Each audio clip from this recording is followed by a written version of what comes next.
ऐसन रूपवा सजावल का होई जब देखी न के हो गौर से। ऐसन रूपवा सजावल का होई जब देखी न के हो गौर से।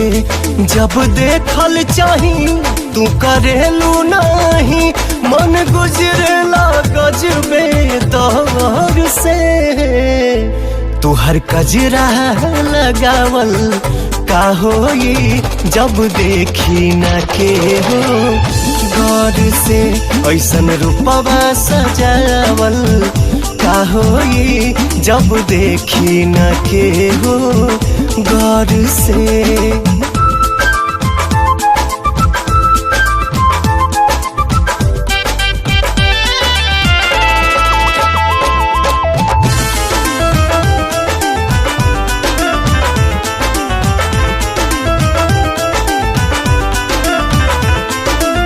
घेर लेला केस जब चेहरा पे आके, छुप जाला चांद लागे बदरी में जाके। घेर लेला केस जब चेहरा पे आके, छुप जाला चांद लागे बदरी में जाके। छुप जाला चांद लागे बदरी में जाके।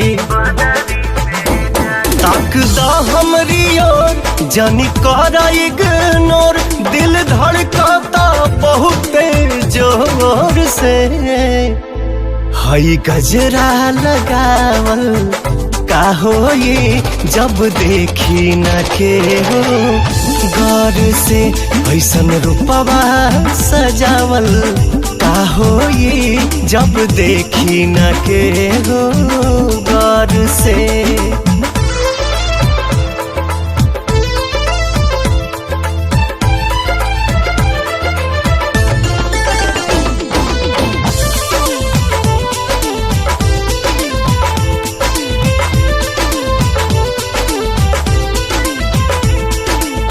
चलेलू जे लाली बाली बिंदिया लगा के, लागेला कि छोड़ देबू पागल बना के। चलेलू जे लाली बाली बिंदिया लगा के, लागेला कि छोड़ देबू पागल बना के। लागेला कि छोड़ देबू पागल बना के।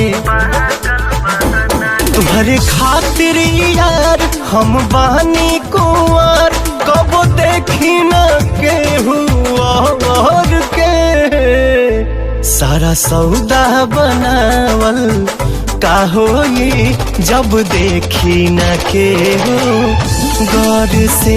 ऐसन रूपवा सजावल का होई जब देखी न के हो गौर से। Subscribe now and press the bell icon. Never miss an update.